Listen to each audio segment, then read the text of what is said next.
جس آدمی میں حوصلہ پیدا ہو جائے نا، ساری دنیا اسی کی ہے، اس کا سب سے گزارا ہو جاتا ہے۔ وہ میرے کارواں ہے۔ جس میں حوصلہ پیدا ہو گیا وہ لیڈر ہے، وہ سربراہ ہے، اس لیے کہ اس کا سب سے ٹائم گزرے گا۔ اور جو آدمی حوصلہ نہیں پیدا کرتا، صبر نہیں کرتا، اس کا تو ماں باپ سے وقت نہیں گزرتا، اپنے بال بچوں سے اختلاف ہو جاتا ہے، اپنے سگے بہن بھائی ان کے ساتھ۔ اس کی وجہ کیا ہے کہ حوصلہ نہیں، صبر نہیں، راضی بالرضا نہیں۔ جو آدمی سمجھ لینا اللہ میرا رب ہے اور میرے حق میں جو کرے گا بہتر ہی کرے گا، وہ آزاد ہو گیا۔ وہ آزاد جیم جان دا کچھ وسا نہیں ہوں، جان یار نو دے تے شاد ہو جا، اس سے دل دے ہیں فساد سارے، دل دلبر نو دے تے آزاد ہو جا، تے جیو رکھے آباد تے رو وس دا، تے جدوں کرے برباد برباد ہو جا۔ وزن نہیں بنتا شعر کا، لیکن میں کئی دفعہ کہا کرتا ہوں، جیو رکھے آباد تے رو وس دا، جدوں کرے برباد تے چپ کر کے برباد ہو جا۔ اس میں لقمہ نہ دے، بحث نہ کر، یہ بھی نہ کہہ دیکھو جی میں نے کتنی، نہ چپ کر کے برباد ہو، بس ختم۔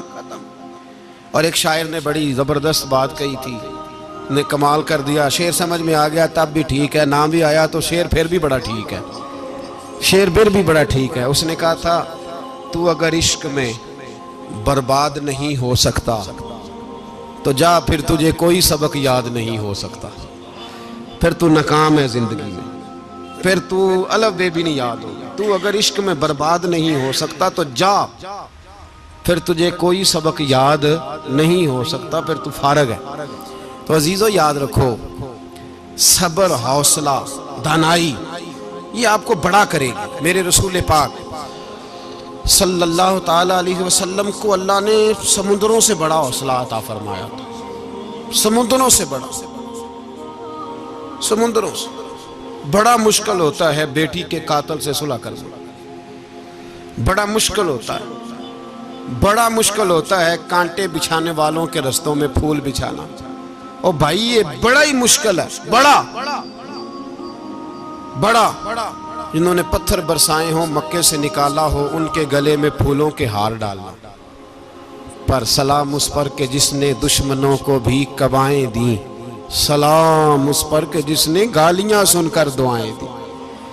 تو حضور نے حلم کا مظاہرہ کیا، تدبر، صبر ایک تدبیر ہے، یہ آپ کو سیاںہ کر دے، جو اللہ نے آپ کو دیا اس پہ راضی رہے، صبر کرے، اور اپنے ارد گرد لوگوں کو دیکھ کے پریشان نہ ہو۔ نبی پاک علیہ السلام نے اپنی امت کو صبر سکھایا، اور ساتھ یہ بھی حکم فرمایا کہ مصیبتیں اور مشکلیں بڑے لوگوں پہ آتی ہیں، چھوٹوں پہ مشکلات، جو دل کے چھوٹے ہوں، ذہن کے چھوٹے ہوں، ان پر اللہ مشکل نہیں ڈالتا۔ ایک صحابی نے کہا، یا رسول اللہ صلی اللہ علیہ وسلم، سب سے زیادہ مشکلات کن پہ آتی ہیں؟ تو حضور نے فرمایا نبیوں پہ۔ کن پہ؟ یا رسول اللہ اس کے بعد؟ تو حضور نے فرمایا پھر نیک لوگوں پہ، علماء پہ، صلحاء پہ، صوفیاء پہ، اتقیاء پہ، ان لوگوں پہ بڑی مشکلات ہوتی، یہ کٹھن راہوں سے گزرتے ہیں۔ بھائی تیار کریں ذہنی طور پہ اپنے آپ مشکلات کے لیے، آزمائشوں کے لیے، تکلیفوں کے لیے تیار کریں۔ جب آپ تیار رہیں گے پھر آنے والی مشکل آسانی سے گزر جائے گی، اور جب کہیں گے پتہ نہیں کیا ہوگا، حوصلہ چھوڑ جائیں گے، پھر معاملہ خراب ہوگا۔ دلیر رہیں۔ نبی پاک صلی اللہ علیہ وسلم کے مدینے آنے سے پہلے ایک شخص تھا، عبداللہ بن ابی سلول اس کا نام تھا، تو مدینے والے لوگ اس کو اپنا پیشوا مانتے تھے، اوس بھی خزرج بھی، اس کی تاج پوشی بھی کی، بڑی اس کی منتا تھی۔ جب حضور آ گئے تو اس کا کاروبار بند ہو گیا۔ اب لوگ یہ نہیں سمجھتے کہ میں غلط ہوں، لوگ کسی کے مفادات کو ٹھیس پہنچتی ہے تو مخالفت کرنے لگ جاتا ہے۔ اب اس کے حالات جب خراب ہوئے تو اس نے پتہ کیا کیا، جھوٹ موٹ کا کلمہ پڑھ لیا۔ سمجھ آ رہی ہے باتوں؟ جھوٹ موٹ کا، اور منافقوں کا ایک ٹولہ اس نے تیار کر لیا، جس کا قرآن مجید نے سورہ منافقون میں ذکر کیا۔ ایک جنگ کا موقع تھا، نبی پاک صلی اللہ علیہ وسلم تشریف لے گئے تو عبداللہ بن ابی سلول بھی چلا گیا۔ حضرت عمر فاروق رضی اللہ تعالیٰ عنہ کے ایک غلام تھے، وہ پانی لینے کنویں پہ گئے، ادھر سے انصار میں سے، چونکہ حضرت عمر کے غلام مہاجر تھے، انصار میں سے ایک شخص پانی لینے پہلے سے آیا ہوا تھا، پانی بھرنے میں کوئی اختلاف ہو گیا، جھگڑا ہو گیا، مار کٹائی تک نوبت آ گئی۔ حضرت عمر کے غلام نے کچھ چیز مار دی، اس شخص کو زخمی ہو گیا، اس نے پکارا، عبداللہ بن ابی سلول نے سمجھا کہ موقع اچھا ہے، دوڑا ہوا آیا اور آ کر اس نے کہا انصار مدینہ بھاگ کے آؤ، جلدی آؤ، اور بڑے غلط جملے استعمال کیے، کہنے لگا اگر ان لوگوں کو تم اپنا بچا کچا کھانے کو نہ دیتے مہاجروں کو تو آج یہ تمہارے سر پہ نہ بیٹھتے، معاذ اللہ ایسی باتوں پہ کہا کرے، بولے یہ روزمرہ کی گفتگو میں عادت بنائیں، کوئی ایسی بات کرنی ہو تو معاذ اللہ استغفر اللہ کہہ کے کرنی چاہیے۔ اس نے کہا کہ معاذ اللہ اب ان کو بچا کچا نہ دیں تو یہ ہمارے سر پہ نہ بیٹھتے، شور کیا اس نے۔ ہمارے ہاں بھی سیانے بندے پنچایت کے لوگ وہ کہتے ہیں تو اس برادری کے بچے سے ہی مار کھا ہے، پتہ ہی نہیں چلا، جا اسے مار کے آ، سر پھاڑا، یہ کار پھوڑ دے اس کا سر اور دیکھ میں دیکھ لوں گا بعد میں جو ہوگا۔ یہ عقل مند لوگوں کے مشورے نہیں، یہ جاہل لوگوں کے مشورے۔ ناراض نہ ہونا، پر یہ نبی پاک صلی اللہ علیہ وسلم نے فرمایا ہے، حضور کا فرمان ہے۔ یہ کن لوگوں کا کام ہے؟ بول کے بتائیں، بول کے۔ پڑھے لکھے سیانے بندے اس طرح کے مشورے یہ بالکل نہیں دیتے، جاہلوں کا کام۔ پکارا، مہاجر سارے اکٹھے ہو گئے، انصار سارے آ گئے، اور جب انصار آئے تو مہاجرین کو بھی پکارا، مہاجر بھی آ گئے۔ اب وہ گتھم گتھا ہونے لگے تو کسی نے جا کے محبوب پاک کے کان میں کہا یا رسول اللہ وہاں تو مہاجر انصار لڑنے لگے، وہ پرانی لڑائیاں پھر سے جاگ گئی ہیں۔ نبی پاک تشریف لائے، حضور نے وہاں لفظ بیان کیے، فرمایا یہ تم نے کیا جاہلوں جیسا کام شروع کیا ہوا ہے، یہ کون سا کام ہے؟ اللہ کرے ہم سب اس کام سے باز آ جائے، آمین تو کہنا۔ اور تو اس برادری دے منڈے کوئی مار کھائے، برادری کیا ہوتی ہے؟ برادری تو تعارف کے لیے، اونچ نیچ کہاں سے آ گئی؟ کہا میرے رسول پاک علیہ السلام نے، فرمایا تم جاہلوں جیسے کام کر رہے ہو۔ صلح کرائی، بات رفع دفع کرائی، لوگ چلے گئے، معاملہ ٹھنڈا ہو گیا۔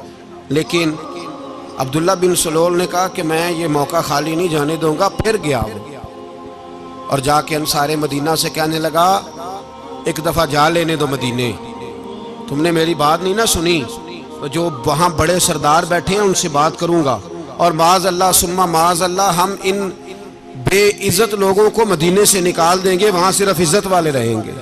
یہ غلط جملے اس نے ادا کیے جس کو قرآن پاک نے سورہ منافقون میں بیان فرمایا ہے۔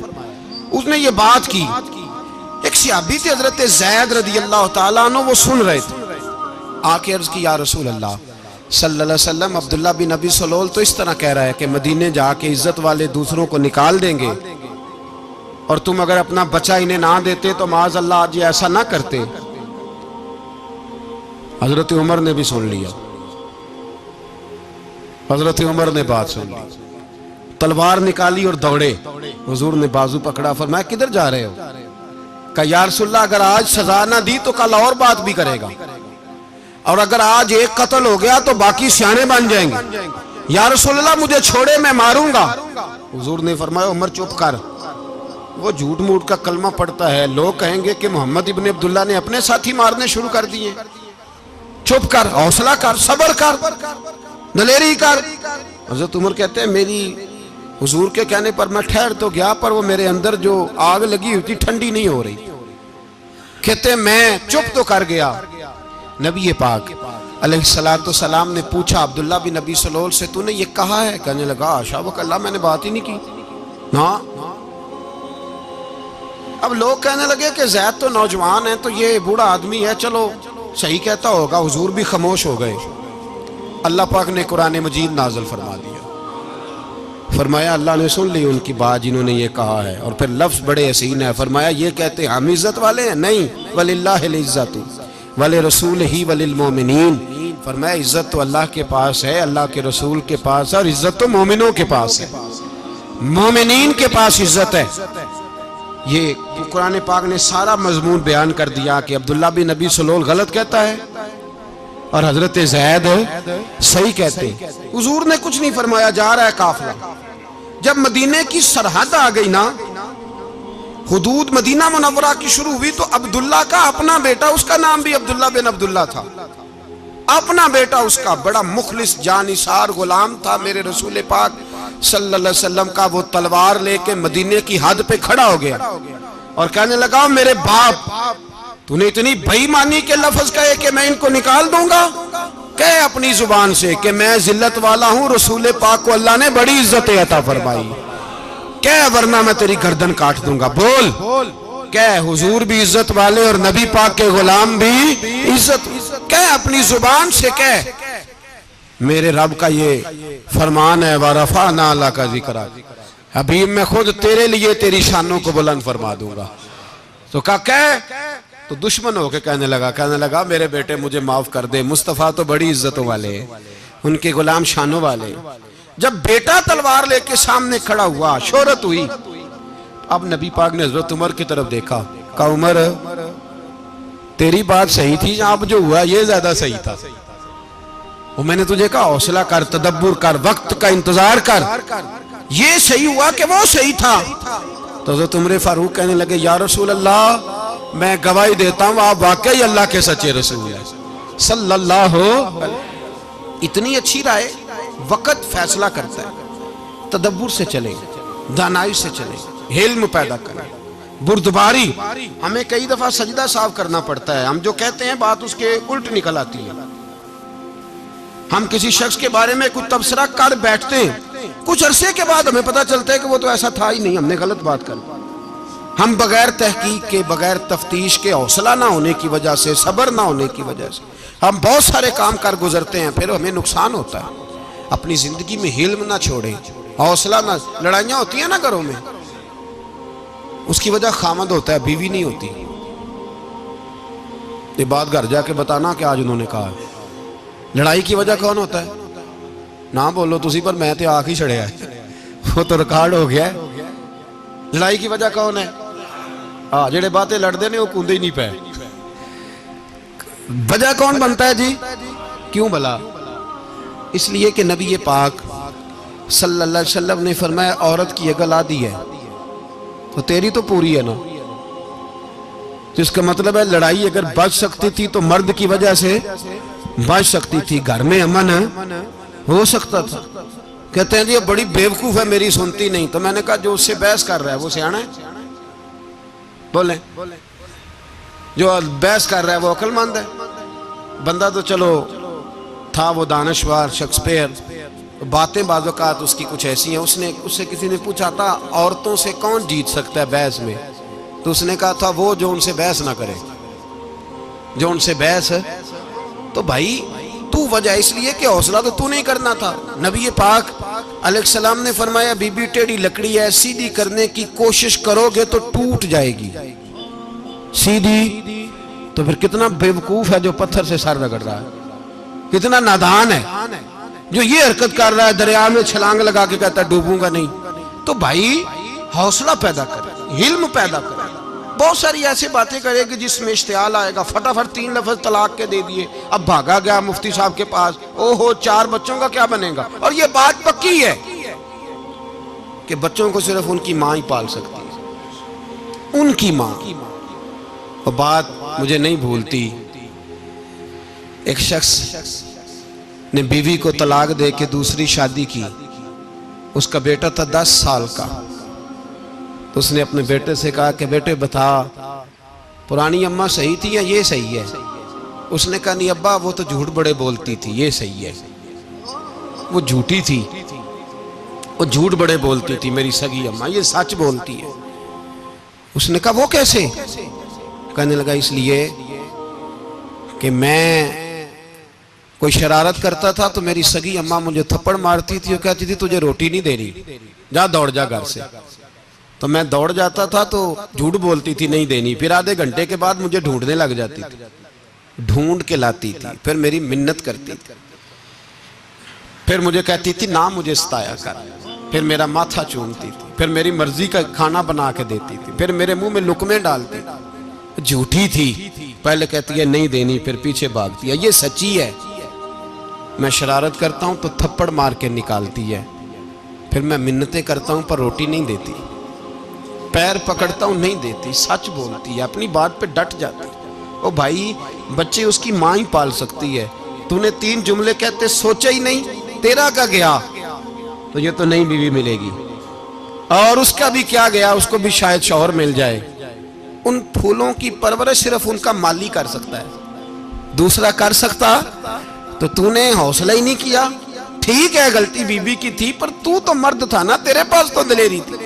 فٹافٹی 3 طلاق کے جملے کہہ دیے، اور میرے رسول پاک علیہ السلام نے فرمایا جائز کام بڑے ہیں، پر طلاق جائز تو ہے، پر میرے رب کو پسند نہیں، اللہ کو پسند۔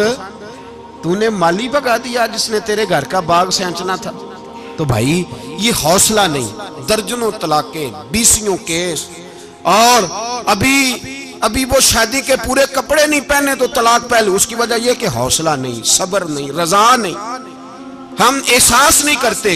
اگر تو یہ سمجھ جائے کہ بس اللہ نے جو میرے لیے بہتر سمجھا مجھے دے دیا، صحیح ہے، میری آزمائش ہے، کیا ہے، کچھ ہے جو اس نے بہتر سمجھا مجھے، اس نے، پھر تو سکھی ہو جائے، تیرے لیے جینا آسان ہو جائے، پھر تو بہت ساری پریشانیوں سے، آزمائشوں سے دور ہو جائے۔ میرے نبی پاک علیہ السلام نے ہمیں حوصلہ کرنے کا حکم دیا، دلیری۔ 2-3 سال، شاید پچھلے سال یا اس سے پچھلے سال حج کے موقع پہ نا، ہمارے پاکستان میں تو بڑے بڑے انوکھے واقعات ہوتے ہیں، سننے سے کیا، میں کہتا ہوں وہ عبرت کے لیے ہوتے ہیں۔ جعلی ویزے لگوا دیے حج کے کسی ایجنٹ نے، اللہ کے مہمانوں کو بھی لوگ لوٹ لیتے ہیں، معاذاللہ، جعلی ویزے لگوا دیے۔ اور مزے کی بات یہ ہے کہ پاکستانی ایئرپورٹ سے گزر بھی گئے وہ ویزے والے، اور احرام باندھے لوگ جدے پہنچ گئے۔ 4 آدمی تھے، انہوں نے ویزا دیکھا تو کہا نقلی، آپ کو واپس جانا پڑے گا۔ اگلی فلائٹ سے وہ لوگ واپس آئے۔ آپ مجھے بتائیے، ان کی جب وہ چھوٹے چھوٹے کلپ آئے، میڈیا نے ان کی باتیں سنی تو ان کے آنسو نہیں تھمتے تھے۔ ایک آدمی احرام باندھ کے گیا ہے، معمولی سمجھتے ہیں آپ؟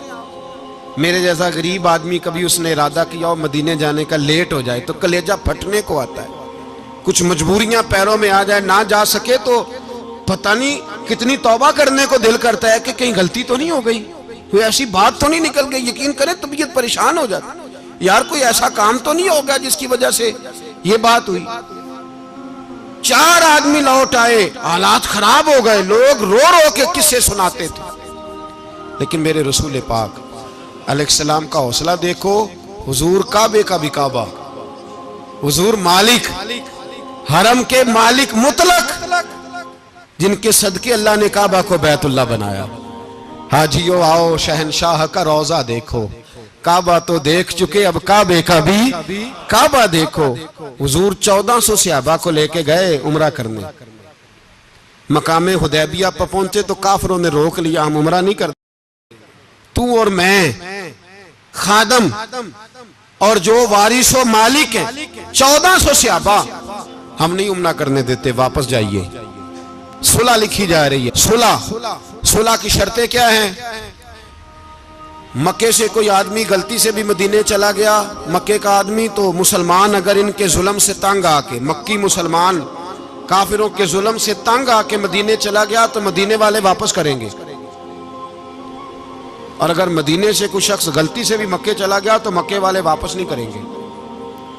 اتنی سخت شرائط، حضرت عمر غصے سے کانپنے لگے، صحابہ پریشان ہیں، پر میرے رسول پاک نے صبر دکھایا، حوصلہ، تدبر، یہ تدبیر ہے، صبر ایک بہترین تدبیر ہے، اگر کوئی اپنائے تو بہترین طریقہ ہے۔ حضور نے فرمایا ہمیں منظور ہے، صلح کرو، اور اتنا سخت حکم ہے، کہنے لگے 1400 احرام والے واپس جائیں، بعد میں آنا، اس وقت نہیں عمرہ کرنے دیں گے۔ میرے نبی پاک علیہ السلام، مجھے بتاؤ، مجھے اور آپ کو دکھ ہوتا ہے، تیاری ہو تو پروگرام رہ جائے، تو اگر احرام باندھا ہو اور اللہ کے رسول نے بندھوایا ہو تو حضور واپس لوٹنے لگے تو کتنی تکلیف کی بات ہے۔ حضور نے فرمایا چلو آئندہ آئیں گے، معاہدہ لکھا جا رہا ہے، حضرت علی معاہدہ لکھ رہے ہیں، لکھو محمد الرسول اللہ صلی اللہ علیہ محمد الرسول اللہ صلی اللہ علیہ وسلم اور قریش مکہ کے بیچ معاہدہ. یہ تحریر لکھی جا رہی تھی تو ابو سفیان بول پڑا، کہنے لگا جی ہم محمد الرسول اللہ نہیں نکلنے دیں گے معاذ اللہ، یہی تو ہمارا جھگڑا ہے. اگر آپ کو رسول اللہ مان لیا تو پیچھے رہ کیا گیا، محمد ابن عبداللہ لکھیں.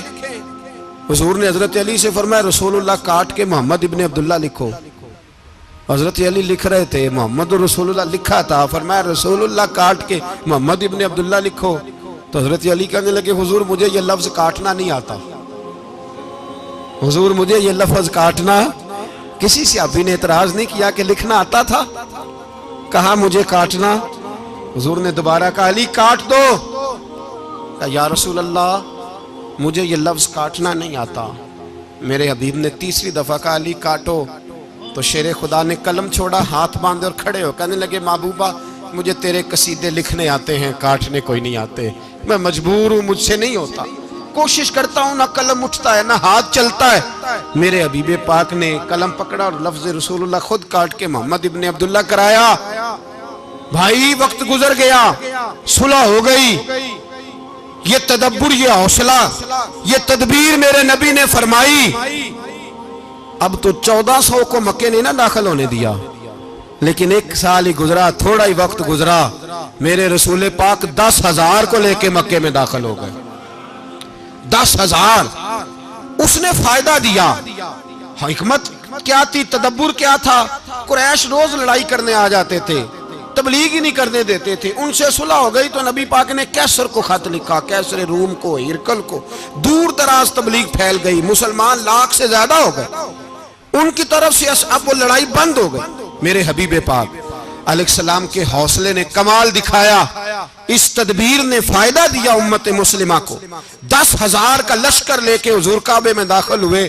کل جو ابو سفیان کہتے تھے نا محمد رسول اللہ لکھنے نہیں دوں گا، آج وہ خود کہہ رہے تھے اشہدو ان لا الہ الا اللہ واشہدو ان محمد رسول اللہ صلی اللہ علیہ. کل جو کہہ رہے تھے کہ میں یہ لفظ نہیں لکھنے دوں گا، آج ابو سفیان کی حویلی میں لاکھوں لوگ، ہزاروں لوگ بیٹھے تھے اور سارے کہہ رہے تھے محمد الرسول اللہ محمد الرسول اللہ محمد الرسول اللہ صلی اللہ علیہ وسلم. میرے محبوب کی تدبر نے، فقاہت نے، اور پھر کمال ہوا. 1400 کہاں اور 1,44,000 کہاں. 1400 کہاں اور 1,44,000. 1400 کو نہیں جانے دیا عمرہ کرنے. میرے رسول پاک 1,44,000 کو لے کے حج کرنے چلے گئے. حضور نے حج کیا، ہر طرف لبیک لبیک کی صدائیں بلند ہوئی. یہ میرے نبی پاک کا تدبر ہے، حوصلہ ہے. اگر وقتی طور پہ حوصلہ کر جاؤ گے، دلیری کر جاؤ گے، آنے والا وقت آسان ہو جائے. حوصلہ نہیں، صبر نہیں، سکون نہیں. 2-4 باتیں، یہاں تک کہ لوگ ابا جی کی بات برداشت نہیں کرتے، ایسے جملے کہہ دیتے ہیں جو دوبارہ پلٹ کے نہیں آتے. ماں کو لفظ نہیں بولتے، باپ کی روح تک چھلنی کر دیتے ہیں وہ جملے.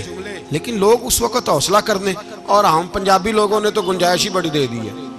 کہتے ہیں بچہ ہے جے ایک ہی ہے، ایک بھی حوصلہ کرے کی ہے ماشاءاللہ.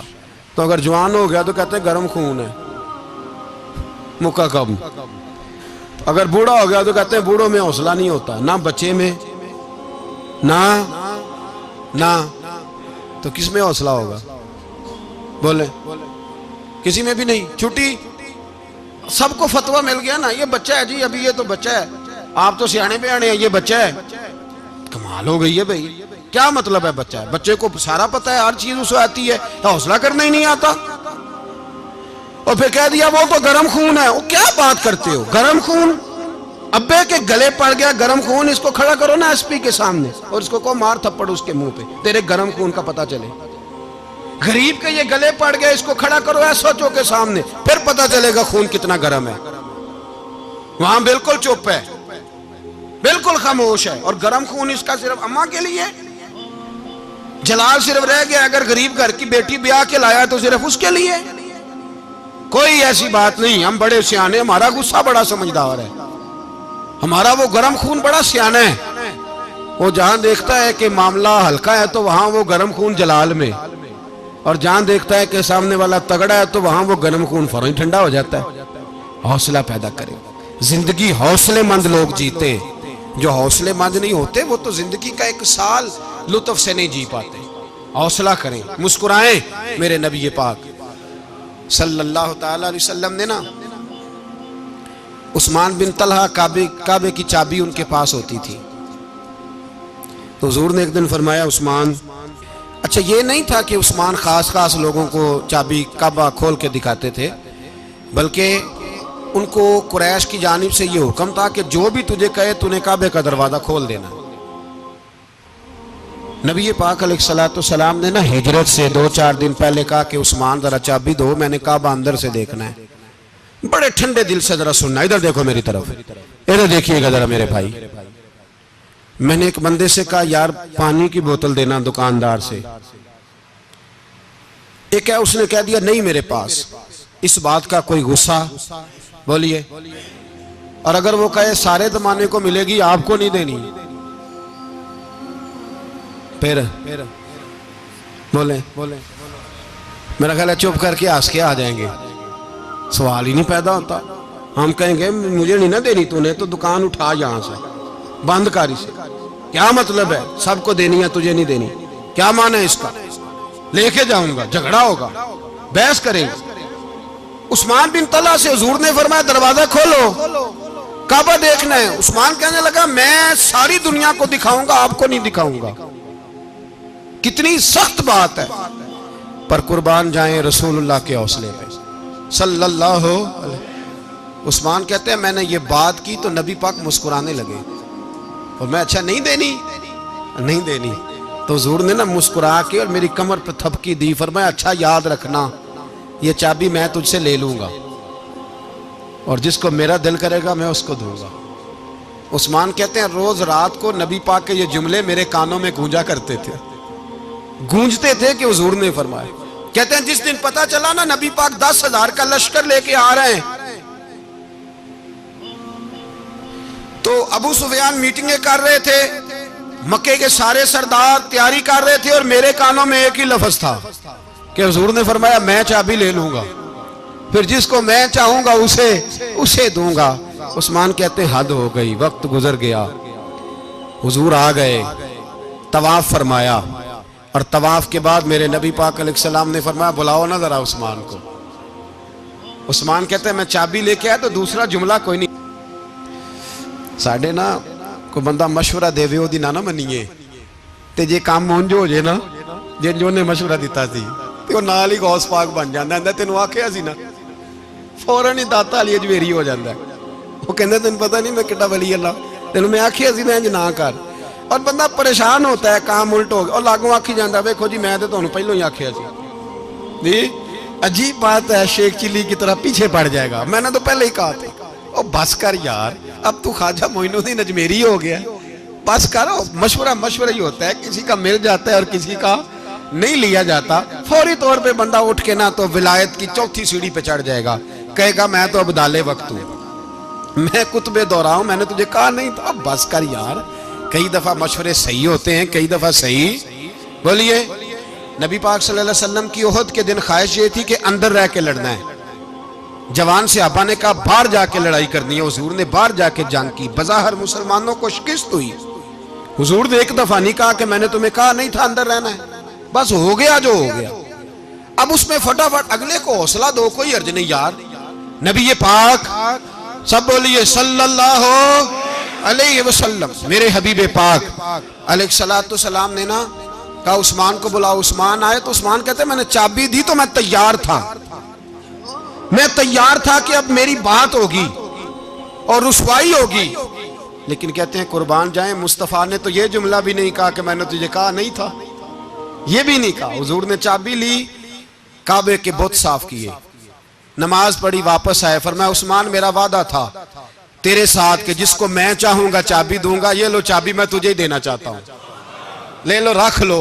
عثمان کہتے ہیں وہ چابی نہیں میرے طرف آ رہی تھی، میری طرف ایمان آ رہا تھا، وہ چابی نہیں آ رہی، ایمان آ رہا تھا میری جانب۔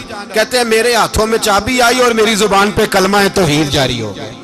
بھائی تدبر، حوصلہ، صبر، رضا، ہمیں تو ٹائم بھی نہیں گزارنا ہوتا. گھر کا ماحول، گھر کے اندر رہ کے لوگ دکھی ہیں، اس لیے کہ ہماری طبیعتوں میں حوصلہ نہیں، ایک منٹ کے لیے نہیں، ایک سیکنڈ کے لیے بھی ہم یہ برداشت نہیں کرتے کہ چلو تھوڑا انتظار کریں، وقت کو دیکھیں، موقع کو دیکھیں. میرے نبی پاک علیہ الصلوۃ والسلام پہ اتنی مصیبتیں آئیں کہ پہاڑ پہ آتی تو وہ ریزہ ریزہ ہو جاتے ہیں، لیکن کسی مقام پر بھی حضور علیہ الصلوۃ والسلام شکوہ کرتے نظر نہیں آتے. ہم غریبی کا رونا روتے ہیں، ہر چوتھا آدمی کہتا ہے بڑا غریب ہوں، لیکن میرے نبی پاک علیہ الصلوۃ والسلام نے چوتھے دن کھجور کھائی، سرکہ کھایا ہے اور موٹے بان کی چارپائی پہ آرام کیا ہے. حضرت عمر نے کہا حضور کتنی تکلیف ہے؟ فرمایا عمر کوئی تکلیف نہیں، تھوڑا سا تو وقت ہے، جنت میں جائیں گے، ساری نعمتیں اللہ نے ہمارے لیے تیار کی ہوئی ہے. راضی بالرضا، راضی بالرضا، کوئی کسی قسم کا مسئلہ نہیں. ہمیں آزمائشیں آتی ہیں، تکلیفیں آتی ہیں، بیماریاں آتی ہیں، لوگ چھوٹی چھوٹی بات پر پریشان ہو جاتے ہیں، ذرا ذرا سی بات پر شکوہ کرتے ہیں. میرے رسول پاک علیہ السلام نے فرمایا جب میرا رب کسی کو بیمار کرتا ہے تو 2 فرشتوں کو بھیجتا ہے، جاؤ میرے بندے کی تیمارداری کر کے آؤ. اللہ اکبر، خود رب بھیجتا ہے، جاؤ میرے بندے کی. تو مجھے بتائیے جب اللہ بھیجے تو پھر تندرست خوش نصیب ہوا کہ بیمار؟ جی تندرست پھر خوش نصیب کون ہوا؟ میرے نبی پاک صلی اللہ علیہ وسلم نے فرمایا رب 2 فرشتے بھیجتا ہے، فرماتا ہے پتہ کر کے آؤ میرے بندے کا اس کا کیا حال ہے، حالانکہ اللہ سارا ہی جانتا ہے. فرشتے آتے ہیں، واپس جاتے ہیں، رب کریم پوچھتے ہیں بتاؤ میرا بندہ کیا کہتا تھا؟ اللہ تجھے سارا ہی پتہ ہے، پر ہم سے پوچھتے تو بتا دیتے ہیں. وہ یہ کہتا تھا کہ میں اپنی رب کی رضا پہ بڑا ہی راضی ہوں، وہ تیری حمد کر رہا تھا، تیری تعریف کر رہا تھا، تیرا شکر کر رہا تھا، تیرے لیے کلمات حمد بیان کر رہا تھا. تو میرے نبی پاک علیہ السلام فرماتے ہیں، اللہ فرشتوں سے فرماتا ہے سنو پھر اگر میں اپنے بندے کو اس بیماری میں شفا دوں گا تو اس تندرستی سے زیادہ اچھی تندرستی دوں گا جو پہلے اسے عطا کی ہوئی تھی، پہلے سے اچھی صحت دوں گا، اور اگر اسے اس بیماری میں موت دوں گا تو پھر مرتے ہی اس کے لیے میں جنت کا فیصلہ فرما دوں گا. بھائی جب تو راضی بالرضا رہتا ہے، راضی بالرضا، بڑی سادی سی بات ہے بھائی. آپ گھر گئے روٹی مانگی تو اگر کسی نے کہا نا کہ اتنی تھکاوٹ ہے ٹائم پہ آیا کریں اس وقت، تو روٹی تو وہ بھی مل گئی پر اس میں لذت، وہ سکون نہیں، وہ سکون نہیں. میری اماں جی سالن پکا کے رکھ لیتی تھی تو روٹی جب بھی کوئی مانگتا تھا تو تازی بنا کے دیتی تھی، ان کی طبیعت تھی. تو میں اکثر ان سے کہتا کہ اماں جی پکا کے رکھ دیا کرو. تو کہتے تمہیں خوشی نہیں ہوتی جب تمہاری اماں تازی پکا کے دیتی ہے؟ خوشی ہوتی ہے، طبیعت میں خوشی ہوتی ہے. ان کا مزاج تھا، ذوق تھا، تو ہم سمجھتے تھے یار یہ بڑی سعادت کی بات. تو آپ گھر گئے رات کو تو گھر والوں سے کہا روٹی، تو فوراً اٹھے فوراً، اور انہوں نے کھانا تازہ بنایا اور ساتھ یہ بھی کہا باہر سے نہ کھایا کرے بندہ بیمار ہو جاتا ہے. کتنی ٹھنڈک پہنچتی ہے آدمی کے دل کو، سکون ملتا.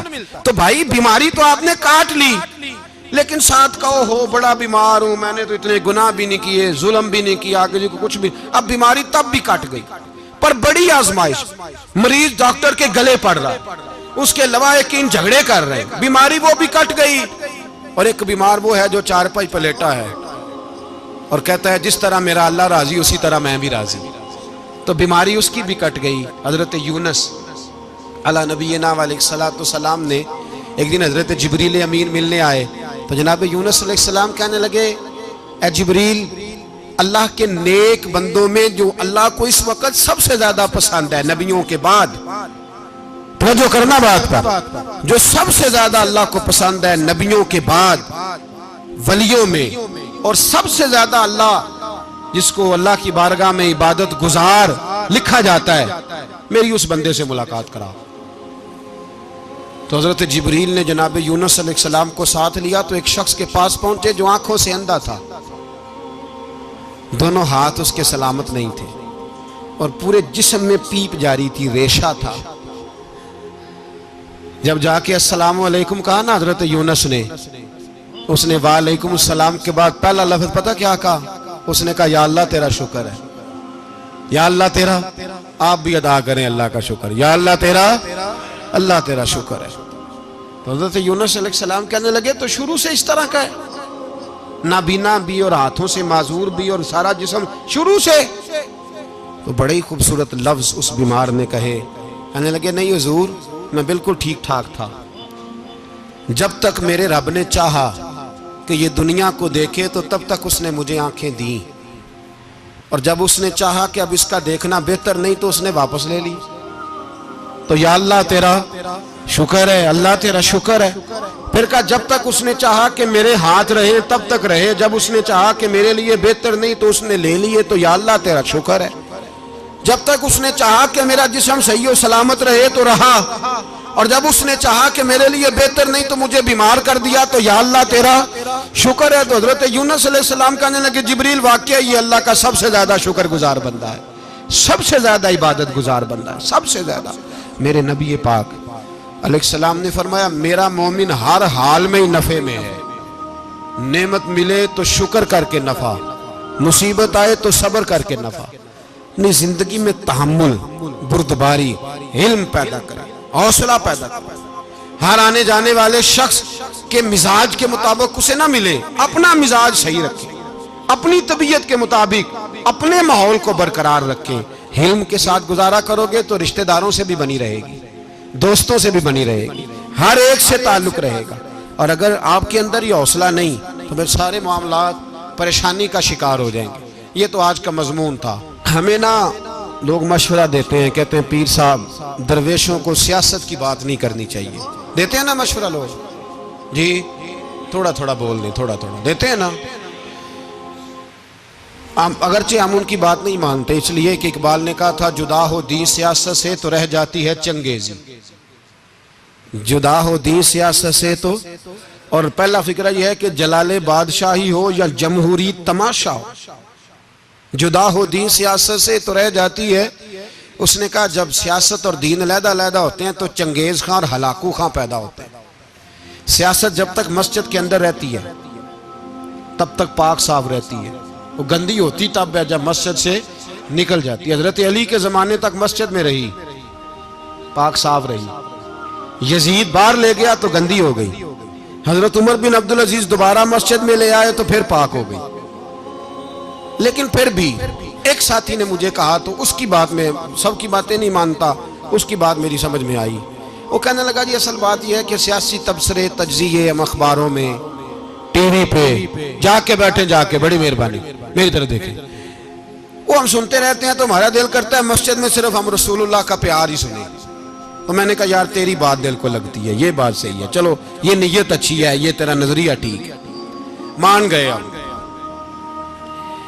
میں چلا گیا دکاندار کے پاس اور میں نے اس کو جا کے کہا کہ گاڑی کا انجن کھولو، اس طرح کرو اس طرح۔ اس نے کہا مولانا آپ جا کے نا گھر تو فقہ کی کتاب کھولیں، اس لیے کہ گاڑی کے انجن کے بارے میں آپ کو معلومات، یہاں اگر آپ نے یہ کام کرنا ہے تو اس کو پڑھیں، کسی استاد کے پاس ورکشاپ پہ آئیں، آپ کے ہاتھوں کو، منہ کو، چہرے کو مٹی لگے، دھواں لگے، گریس لگے، پھر آپ کو پتہ چلے گا انجن کیسے کھلتا ہے۔ صحیح کہہ رہا ہوں؟ نہیں صحیح کہہ رہا؟ دعا گلہ تو یہاں کر چڑی جائے، صحیح کہہ رہا ہوں جی؟ اگر مولوی کو اجازت نہیں سیاست کی بات کرنے کی، اور مولوی کو اجازت نہیں کہ انجن کی بات کرے، تو سیاستدان کو اجازت ہے دین کی بات کرنے کی؟ یہاں تو وہ آئے نا مدرسے میں پڑھے، پورا دین حاصل کرے، پھر وہ بولے تو پھر تو ٹھیک ہو گیا۔ لیکن جب اسے سورۃ اخلاص بھی سیدھی نہیں آتی تو فتوے دینے کی اس کو ضرورت ہے کوئی؟ بولے نا یار کیوں چھیڑتے ہیں سیاست؟ ہم نا پچھلے جمعے جلوس نکالنا چاہ رہے تھے ختم نبوت کی ترمیم کے حوالے سے، حکومت وقت نے کہا کہ ہم واپس لیتے ہیں، تو میرے بہت سارے دوستوں نے کہا جی نکالنا چاہیے، انہوں نے کیا کیوں؟ میں نے کہا یار لوگوں کو بھی پریشان نہیں کرنا چاہتے، ہماری اپنی سڑکیں ہیں، کسی کو بس ٹھیک ہے، انہوں نے واپس لے لی تو بات ختم ہو گئی، ہم مان گئے، تسلیم کر لیا۔ اتنا ہمارا مطالبہ ہے کہ اس آدمی کو ضرور سزا دو جس نے یہ ترمیم کی ہے، لیکن ہم نہیں کرتے، کوئی نہیں نکلے، نہیں نہ نکلے بولے ہیں۔ تو وزیر قانون صاحب کو کیا مصیبت بنی ہوئی ہے نیا فتویٰ دینے کی؟ کہ ہے کوئی شوق انہیں دینا چاہیے فتویٰ؟ کہتے نہیں نہیں مرزائیوں میں ہمارے درمیان تھوڑا ہی فرق ہے. مجھے یوں لگتا ہے کہ یہ جان بوجھ کر کوئی نہ کوئی ایسی شرارت کرتے ہیں جس سے لوگ اشتعال میں رہیں. جان بوجھ. حلم، حوصلہ، صبر ذات کے بارے میں تو ہے، لیکن اگر کوئی رسول پاک کی بے ادبی کرے تو پھر حوصلے کی بات ہے ہی نہیں. پھر تو جہاد کی بات ہے. اور میں دیانتداری سے مسجد میں باوضو بیٹھ کر جمعے کے دن مشورہ دیتا ہوں حکومت کو اور وزیر قانون کو مشورہ دیتا ہوں کہ نہ فرعون کی حکومت ساری زندگی رہی، نہ نمرود رہا، نہ جاج بن یوسف رہا، نہ یزید رہا. اور یار درباری بن کے حکمرانوں کی چاپلوسی کرتے کرتے تم یہاں تک آ گئے ہو کہ اب نبی پاک کی عزت کو آنچ ڈالنا شروع کر دیا ہے. اور آپ یقین کریں سیاسی جماعتوں کا اتنا برا حال ہے کہ ان کے لیڈر کے بارے میں کوئی بات کرے تو پاگل ہو جاتے ہیں یہ احتجاج کر کر کے. اور اس نے ڈائریکٹ کہہ دیا کہ ختم نبوت کا مسئلہ ہی کوئی نہیں، جو دین کی بنیاد ہے، کسی کو پرواہ نہیں. مجھے تو ان لوگوں کی فکر ہو رہی ہے جن لوگوں نے انہیں ووٹ دیے ہیں، وہ اللہ کو کیا جواب دیں گے. اور یہ اللہ ماشاءاللہ ساری سیاسی جماعتیں اس طرح کی. اور میرا وزیر قانون صاحب کو بھی مشورہ ہے کہ زندگی بڑی تھوڑی ہے، بڑی تھوڑی. اللہ سب کو معاف کرتا ہے، اپنے رسول کے غداروں کو معاف نہیں کرتا. اور یہاں تمہاری گاڑیوں پہ جھنڈے لگے ہوئے ہیں، وہاں بھی تمہارے جھنڈے لگیں گے، پر اس لیے لگیں گے کہ یہ غدار ہیں ناموس رسالت کے. یہ جھنڈے لگیں گے. شرم کرو اور ڈر جاؤ، بس کر دو. تمہارے منہ میں اب دانت پورے نہیں رہے. کوئی شوگر کا مریض ہے تو کوئی بلڈ پریشر کا، تو کوئی ہارٹ کا، تو کوئی کینسر کا. شرم کرو اور اپنی قبر کی بھی تھوڑی سی فکر کرو. بتاؤ پاکستان کے کتنے صدر گزرے، وزیر اعظم گزرے، تو ان کی قبریں کہاں ہیں؟ کوئی جاتا ہے ان کی قبروں پہ؟ کسی کو خبر ہے؟ کیوں اپنے لیے جہنم کٹھی کرتے؟ سارا کچھ دنیا داری رہ گئی ہے، سارا کچھ صرف یہی رہ گیا. حضرت ابو بکر سردار تھے، حضرت عمر سردار تھے قبیلے، حضرت عثمان سردار تھے. انہوں نے سرداریوں کو ٹھوکر مار کے رسول اللہ کے قدموں میں بیٹھنا پسند کی. سرداریاں چھوڑ کے غلام بن گئے. تم سرداریاں بچانے کے لیے رسول اللہ کی غداری کرتے ہو، شرم نہیں آتی. اور قوم شکوہ ہے مجھے ان لوگوں سے جو مولوی تو کہہ دیتے ہیں تو سیاست نکار، اور کسی سیاستدان کو منع نہیں کرتے کہ جب تجھے سورت فاتحہ بھی نہیں آتی تو تجھے کس نے اجازت دیا اتنی بڑی بات. اور میں نے پچھلے سے پچھلے جمعے بھی کہا تھا، پھر کہتا ہوں اور آن دی ریکارڈ کہتا ہوں، مرزائی کل بھی کافر تھے، آج بھی کافر، اور قیامت تک. اور جو ان کے کفر میں شک کرے وہ بھی، اور پکا بے ایمان ہے، کافر ہے. وہ وزیر قانون ہو یا صوبائی ہو یا وفاقی ہو، من شک فی کفر ہی فقط کفر. جو مرزائی کے کفر میں شک کرے وہ بھی کافر ہے. ہمارے رسول آخری رسول ہے. ہم کسی کو یہ اجازت نہیں دیں گے کہ وہ ختم نبوت میں رکھڑا ڈالنے کی کوشش کرے. ہم کسی کو یہ اجازت ہے. اور تم نے قوم کو لوٹا، لوٹتے رہو. اب ایمان پہ ڈاکے تو نہ ڈالو. تمہیں دولت لوٹ کے پیٹ نہیں بھرا، اب ایمان لوٹنا شروع کر لیا. تمہارا فیکٹریاں لوٹ کر، قومی خزانہ لوٹ کر پیٹ نہیں بھرا. بھائی مانو اب دین بیچ کر اپنی حکومتیں پکی کرو گے. اور وہ لوگ بھی تیار ہو جائیں جو ان بھائی مانوں کو منتخب کرتے ہیں، ان سے بھی سوال کرے گا ختم نبوت کا موضوع قیامت کے دن کہ تم بتاؤ. ان کو سپورٹ کرتے تھے جو رسول اللہ صلی اللہ علیہ وسلم کے بعد بھی کسی نبی کو نبی ماننا درست جانتے تھے. شرم آنی چاہیے، خیال ہونا چاہیے. اور میں نے کہا کہ ہمارا دل نہیں چاہتا، آپ یقین کریں. ہمیں شوق ہے جلوس نکالنے کا، تمہارے خلاف باتیں کرنے کا. تم نے روز تھرمامیٹر نکالا ہوتا ہے، چیک کرتے ہو کہ ایمان کتنا ہے کتنا نہیں ہے. یہ پاکستان اگر صوبہ سندھ ہے تو حضرت عبداللہ شاہ غازی کا ہے، اگر بلوچستان ہے تو حضرت بابا عبد الرحمان کا ہے، اور اگر پشاور ہے تو وہ صوفیاء کا ہے، اور اگر یہ دھرتی پنجاب ہے تو یہ داتا علی اجویری کی ہے، یہ بابا فرید الدین کی ہے. اس میں کسی غدار کو قبضہ کرنے کی اجازت بالکل نہیں ملے گی. اور ہم وہ لوگ بھی نہیں جو چپ کر کے اندر سوتے رہیں، قوم جو کرتی ہے کرتی رہے، ہمیں پرواہ نہیں. نا، ایسی کوئی بات نہیں. کوئی بندہ نہ سمجھے کہ انہیں ہوش نہیں، انہیں پتہ نہیں. ہمیں سارا کچھ ہی آتا ہے. پھر اگر کل کو کوئی ممتاز قادری پیدا ہو گیا تو شکوہ نہ کرنا. کل کو کوئی پھر سے آمر چیمہ نکل آیا تو شکایت نہ کرنا، یاد رکھنا۔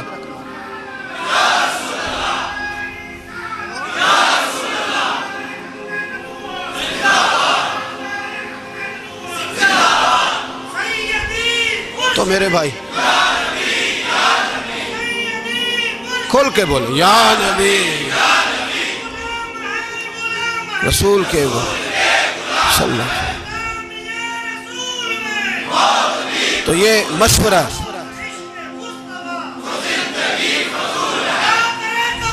جزاک اللہ، تو یہ تمہیں مشورہ ہے۔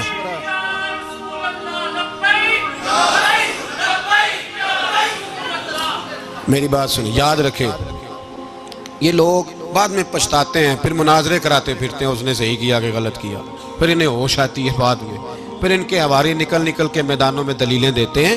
اس لیے ہمارا مشورہ ہے انہیں کہ یہ اپنی حد میں رہیں، اور جو کام تمہارے ذمہ، میں نے کہا نا تم نے بڑا لوٹا، یہ قوم روز تمہیں موقع دیتی ہے لوٹنے کا، یہ موقع دیتی ہے، تو تم نے دولت لوٹ کے پیٹ نہیں بھرے، اب ایمان لوٹنے کے چکر میں آ گئے ہو۔ یاد رکھو، مسلمان گناہگار ہیں، غدار نہیں ہیں۔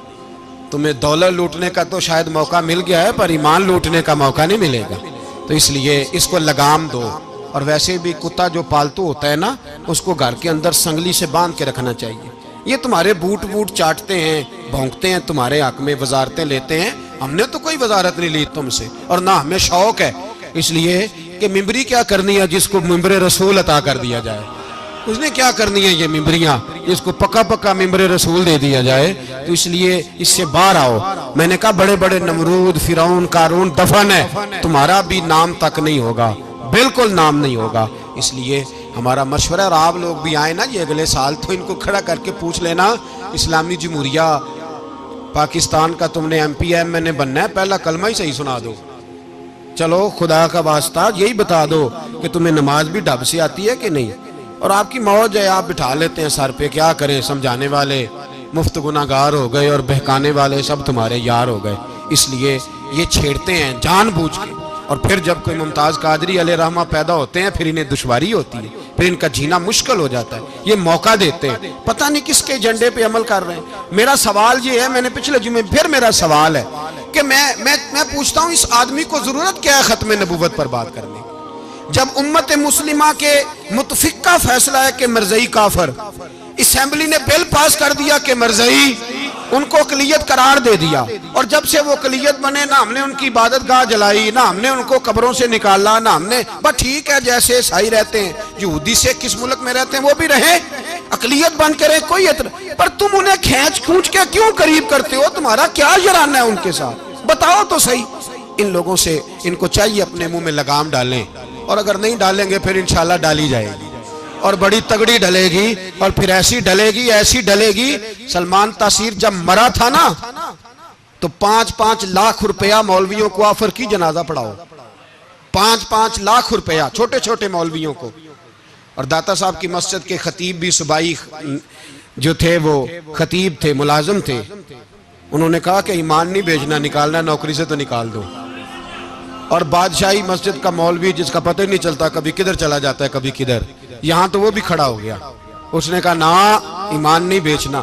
گورنر ہاؤس کی مسجد کا امام کہنے لگا کہ بخشا جانا نہ جانا یہ تو رحمت الہی کا معاملہ ہے، پر اتنا گندا جنازہ نہیں پڑھنا، اتنا گندا جنازہ نہیں ہم پڑھیں گے، مرنے کے بعد تمہارے جنازے نہیں پڑھے جاتے، تمہاری قبریں خراب ہوتی ہیں، کدھر ہیں تمہاری دولتیں؟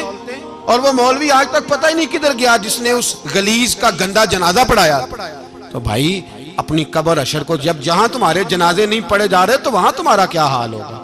اس لیے ان لوگوں کو چاہیے کہ اپنی زندگی اس طرح گزاریں کہ کچھ نہ کچھ منہ لے کے سرور کائنات کے پاس چلے جائیں، ورنہ ایسا نہ ہو کہ یہاں بھی پھٹکار اور وہاں بھی پھٹکار۔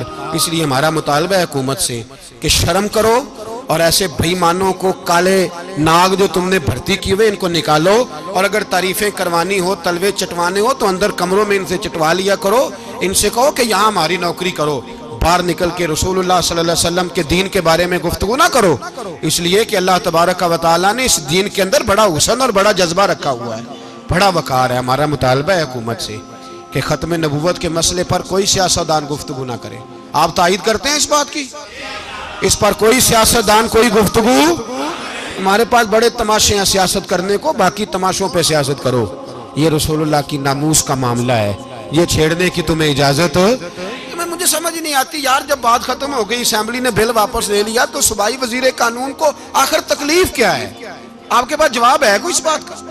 بات ختم ہو گئی، ہم نے جلوس نہیں نکالا، چھوڑ دیا، خاموش ہو گئے. علماء نے میٹنگیں بلائی تھی، کینسل کر دی، ٹھیک ہے جی بات. اب دوبارہ سے کیوں چھیڑتے ہو؟ پھر کہتے ہیں احتجاج ہوتا ہے، شور ہوتا ہے. تم خود ایسی حرکتیں کرتے ہو جس سے افراتفری پیدا ہوتی ہے. یہ ملک رسول اللہ کے نام پہ بنا ہے، اور قیامت تک یہاں وہی ہوگا جو میرے رسول پاک صلی اللہ علیہ وسلم کی رضا ہوگی. اور نبی پاک کے قانون کے خلاف کوئی قانون یہاں چل سکتا؟ اللہ ہمیں سمجھنے کی توفیق عطا فرمائے.